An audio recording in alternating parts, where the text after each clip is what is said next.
Bonjour. On a déjà parlé de LED et d'affichage au moyen de registres à décalage. On va voir aujourd'hui des circuits un peu plus complexes, aussi pour afficher à 2 dimensions et en couleur. Mais commençons par un petit peu de physiologie. Notre œil n'est pas du tout linéaire, alors que tous les capteurs de lumière que l'on va utiliser et les émetteurs de lumière sont linéaires. Donc typiquement, une diode lumineuse, vous pouvez la programmer avec des analog write pour faire ici un petit programme dans lequel vous augmentez l'intensité progressivement. Toutes les 300 millisecondes, vous augmentez l'intensité de 32, ce qui veut dire qu'en 8 étapes, vous aurez passé de 0 à l'intensité maximum. En exécutant ce programme, vous aurez l'impression que très vite, vous avez l'intensité maximum de la LED, puisque notre vision n'est pas du tout linéaire. Donc, ce que je propose, c'est de passer par une table de conversion qui est logarithmique, puisque notre œil est logarithmique. Le PVM pour les valeurs de 1 jusqu'à 7, puisque nous allons simplifier en faisant seulement 7 pas. Le PVM pour 1, il sera loin d'être le 8e, qui serait 32, on va mettre la valeur 10, etc. Alors, on peut naturellement, c'est une courbe logarithmique, on peut sortir des virgules flottantes, appliquer les facilités de calcul de la librairie arithmétique d'Arduino, ça serait absurde. Vous définissez ces points dans une table, et maintenant, au lieu de faire analog write avec la valeur multipliée par 32, vous allez chercher dans la table la valeur à afficher. On va comparer ces deux solutions en faisant une petite expérience et en câblant deux LED côte à côte qui vont exécuter ces deux programmes. Vous voyez sur la vidéo les 8 pas qui avancent toutes les 300 millisecondes. Ensuite, le rythme s'accélère. Et pour finir, vous avez le clignotement dans le fond avec augmentation d'intensité, diminution d'intensité. Et c'est ça qu'il faut juger maintenant. Est-ce que ça vaut la peine de passer par une table pour avoir une meilleure impression subjective de cette linéarité d'affichage? Je reviens encore sur cette image, puisque si vous êtes observateur, vous avez vu que les valeurs que j'ai mises ici ne sont pas celles que j'avais prévues dans mon calcul initial. Effectivement, j'ai diminué les valeurs, j'ai déplacé la courbe plus proche ici de la barre verticale pour avoir une meilleure sensation quand les intensités sont faibles. Bien. Alors maintenant, revenons au registre à décalage que vous avez déjà vu. On veut afficher 8 LED que l'on va câbler de préférence comme ceci. Vous avez besoin d'un registre à décalage et d'un registre parallèle qui va stocker l'information pour éviter que ça change sur les LED pendant le décalage, ce qui, dans certaines solutions simplifiées, peut être acceptable, mais la différence de prix entre les deux circuits ne justifie certainement pas cette simplification. Alors Arduino vous dit, c'est très facile, vous devez activer le signal load, et ensuite pour transférer 8 bits, vous avez une primitive qui s'appelle shift out, vous devez donner le numéro de la pin data, le numéro de la pin clock, un 0 qui veut dire que vous allez décaler à droite, et puis le motif que vous allez prendre dans un registre, et puis décaler progressivement dans le registre à décalage. Alors vous pouvez écrire cette routine directement en disant digital write le load, et ensuite on va faire 8 fois le test du motif que l'on avait là, puisqu'on prend dans un registre à décalage, on va tester le bit de point faible, motif est 1, et puis on va le copier sur le data. Si ce bit vaut 0, eh bien on va mettre un 0, Et puis maintenant, on va préparer le coup suivant en décalant ce registre, écrire le clock, donner une impulsion sur l'horloge, CK égale 1, CK égale 0, répéter 8 fois et terminer le cycle avec un digital write. Voilà, alors, quel est l'avantage? Apparemment pas très net. Si vous voulez faire du C, alors là, je vous donne même le programme complet pour faire du C. Donc, on oublie les digital write et autres. On travaille avec le port et les bits, les numéros de bits sur ces ports. On déclare très clairement LED on, LED off, clock on, clock off. Et on fait un setup avec les bits qui vont intervenir en sortie. On prépare un motif pour l'envoyer sur les LED. Et puis maintenant, on désactive le load pour que l'information ne traverse pas pendant le décalage. Et puis, pour de 0 à 8, on sort le motif comme tout à l'heure avec le même masque. On décale et puis on donne les coups d'horloge. Donc on a, par rapport à l'exemple précédent, on a simplement changé les notations. Mais on est ici en C. Est-ce qu'il y a un autre avantage à faire du C? Eh bien, regardons la place utilisée en mémoire. 1000, 1000, 708.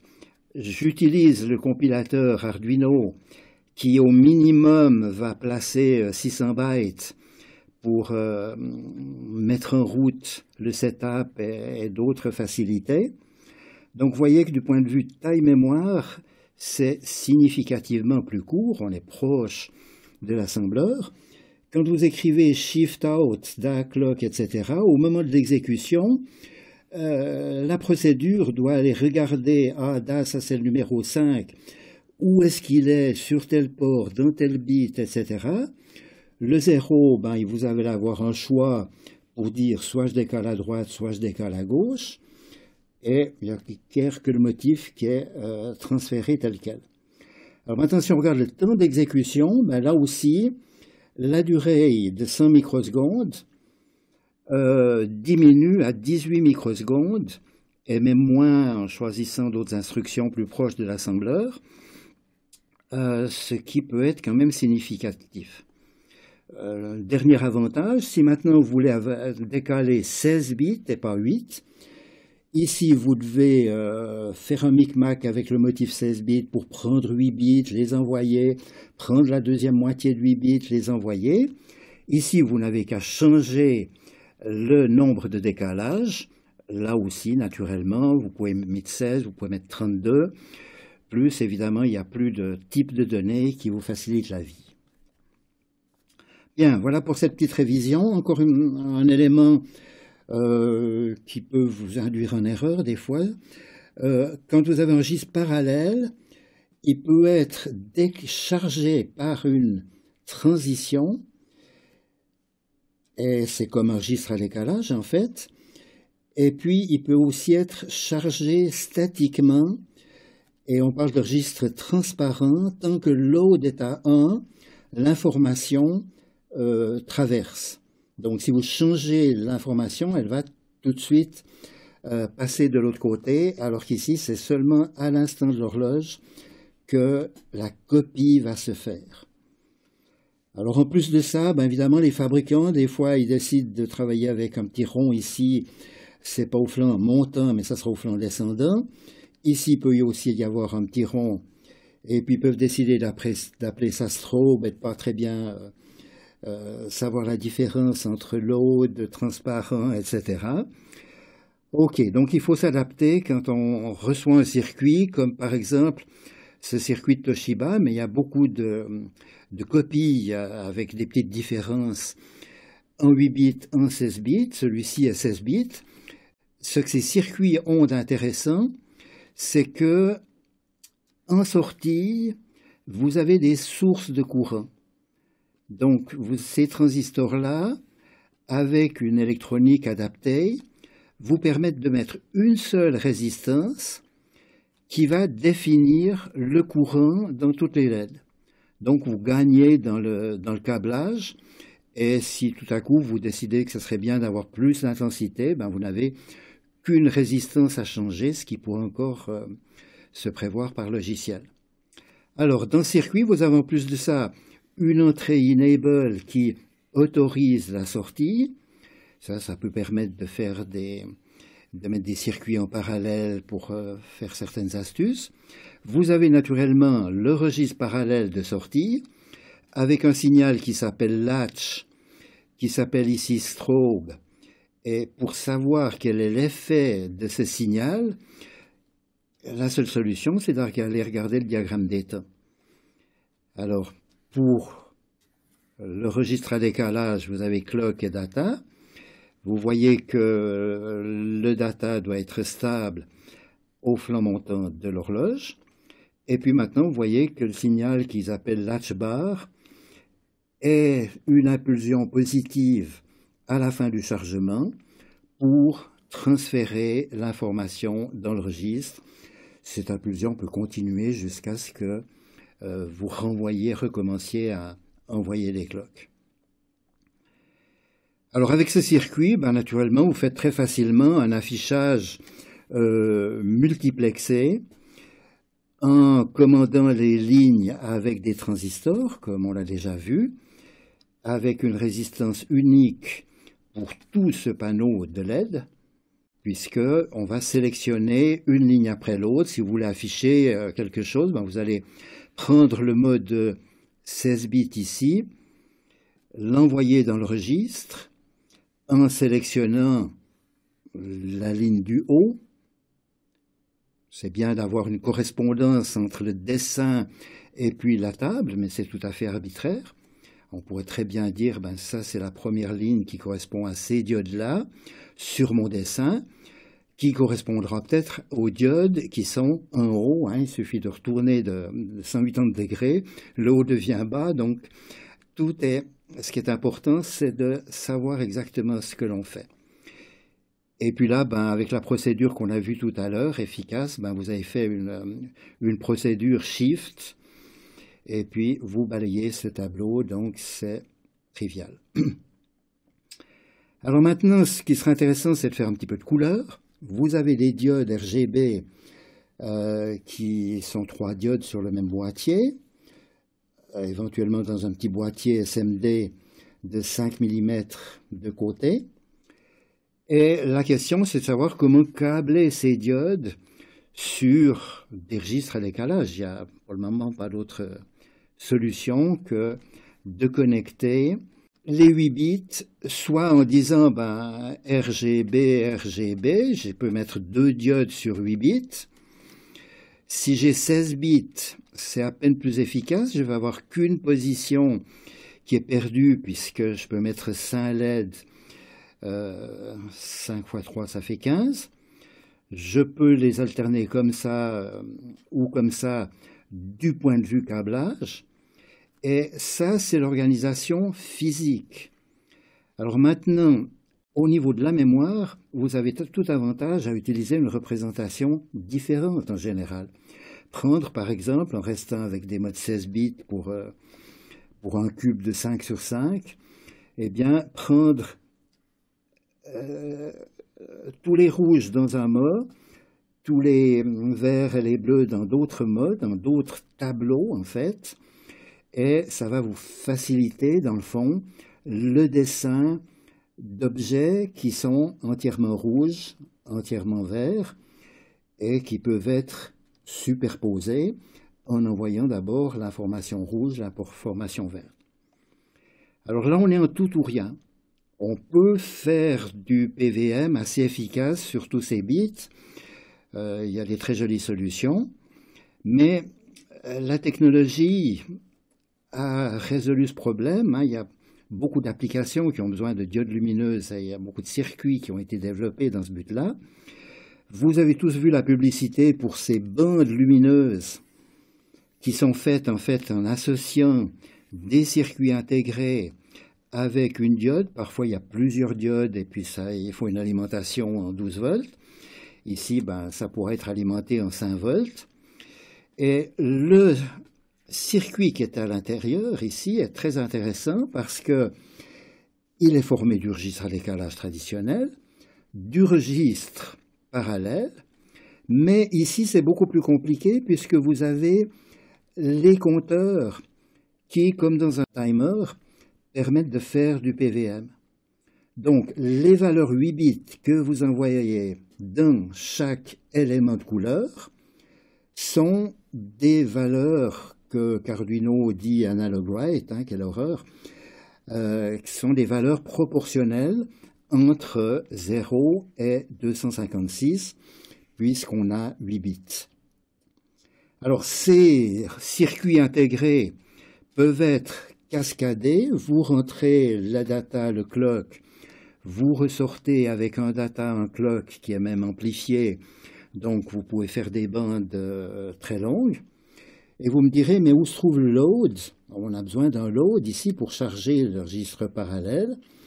Eh bien, c'est fait par une petite logique qui compte les 24 bits et puis qui remarque que vous avez arrêté d'envoyer des impulsions d'horloge pendant quelques centaines de microsecondes, je crois. Le temps est tout à fait court. Donc évidemment, quand vous êtes intéressé à rafraîchir, vous allez envoyer des horloges à toute vitesse, le plus rapidement possible, et puis faire une pause de 100 millisecondes pour dire que la transmission est terminée. À ce moment-là, au bout de 100 millisecondes, eh bien, il va y avoir chargement et vous pourrez recommencer à envoyer d'autres valeurs PWM. Donc, contrairement à la solution précédente où il fallait chaque fois recharger les registres pour modifier l'intensité, ici, une fois que vous avez défini vos couleurs dans la bande, eh bien, c'est programmé. Alors, ces bandes se vendent naturellement avec une librairie, avec une petite boîte et des boutons, et vous n'avez rien appris du tout, mais c'est très facile à programmer et pour faire exactement ce que vous voulez. Et vous trouvez la documentation à différents endroits. La représentation en mémoire, là, elle dépend de votre application. Vous avez 3 valeurs 8 bits de PWM. Vous pouvez dire, ben voilà, chaque pixel, puisque ça, c'est qu'une seule LED, je la mets dans un registre de 32 bits. Tant pis pour les 8 bits qui sont perdus. Et puis maintenant, ben, je peux remplir mes tables pour afficher. Je peux, dans cette table qui sera transmise par une routine adéquate vers l'affichage, eh bien, je peux venir calculer des changements de couleur, faire des modifications progressives ou faire des motifs, des chenillards, etc. Évidemment, une autre présentation, c'est de dire, mais je préfère travailler avec les couleurs séparément, et puis j'ai des tables avec les différentes couleurs, et au moment d'envoyer les 24 bits vers l'affichage, eh bien, je vais prendre 8 bits pointés dans la table rouge, 8 bits correspondants dans la table verte, 8 bits dans la table bleue. Bien, maintenant, si on va aller plus loin, ben, il faut qu'on travaille en 2 dimensions. Et pour ça, vous avez tout un choix de circuits qui se développent. La technologie permet de les réaliser à des coûts tout à fait raisonnables, quelques dizaines d'euros. Ce n'est pas nécessairement la technologie OLED, ça peut être des technologies affichage cristaux liquides, mais vous voyez que ce module qui a 96 sur 64 pixels, évidemment c'est plus petit que la même quantité de diodes lumineuses, mais ça permet d'afficher des textes, d'afficher des graphismes et de s'entraîner à travailler avec ce que vous avez en fait sur vos tablettes.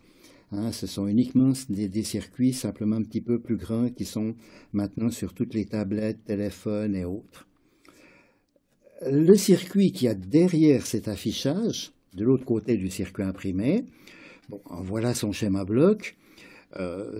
Contentons-nous de remarquer qu'il y a une interface vers le microcontrôleur. Cette interface, eh bien, il y a même différents modes. Ici, ça a été programmé pour avoir du SPI. hein, les 3 signaux de décalage clock, data, load.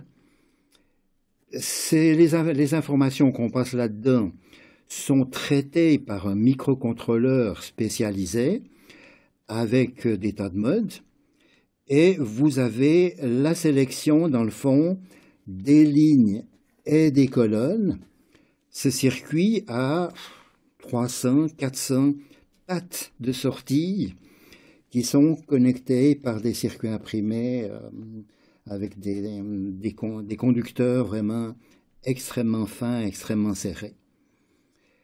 Le fabricant vous offre des primitives parce que c'est clair que si votre programme doit dessiner une ligne droite comme celle-là, ceux qui ont fait les exercices du dauphin se sont rendus compte le nombre d'opérations qu'il faut arriver pour calculer les positions suivantes et afficher le...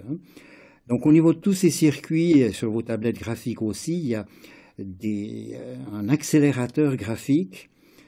Et pour dessiner un point, vous devez envoyer les coordonnées de ce point. Pour dessiner un segment, vous devez donner les coordonnées des extrémités. Pour dessiner un caractère, vous devez donner la coordonnée d'un point de référence et le caractère. Et chaque fois, vous avez aussi un encodage de la couleur qu'il faut avoir préparé. Là, vous voyez que les 16 bits ont été utilisés avec un peu plus de bits, un bit de plus pour le vert, pour améliorer le contraste de couleur, probablement. Alors, ce genre d'application est facile à programmer. C'est casse-pied parce qu'il faut passer beaucoup de temps à modifier des coordonnées et à ajuster l'élégance du dessin. C'est facile à programmer parce que si vous faites une erreur de programmation, vous vous en rendez compte tout de suite, vous voyez quel est le segment qui a été mal dessiné, quel caractère a été mal choisi, mal placé. Donc, vous allez y passer beaucoup de temps, mais vous arriverez à des jolis résultats. Bien, on vient de voir beaucoup de choses, en particulier que c'est facile de passer par des tables de conversion pour transformer des phénomènes linéaires dans quelque chose de non linéaire qui correspond mieux à notre sensibilité physiologique, qui correspond mieux aux capacités de déplacement de vitesse d'un robot. Il y a vraiment beaucoup d'applications qui se résolvent avec des tables plutôt qu'avec des calculs. On a vu également que le registre à décalage est l'élément de base pour tous les affichages, en fait, que si on peut programmer avec des vitesses extrêmement différentes, suivant qu'on utilise des librairies ou suivant qu'on se rapproche au maximum du processeur, on a vu qu'il y a des circuits intégrés qui facilitent la commande des LED, réglage du courant, le câblage. Et là où ça devient très intéressant, c'est qu'on trouve dans ces circuits des canaux PWM qui permettent directement d'avoir des intensités de couleurs en ayant naturellement balancé toute l'information nécessaire en série. Et qu'au niveau des affichages à 2 dimensions, les OLED ou les affichages LCD, là, il y a une possibilité d'informer l'utilisateur de paramètres, de courbes, de toutes sortes d'applications qui sont effectivement assez spectaculaires à programmer.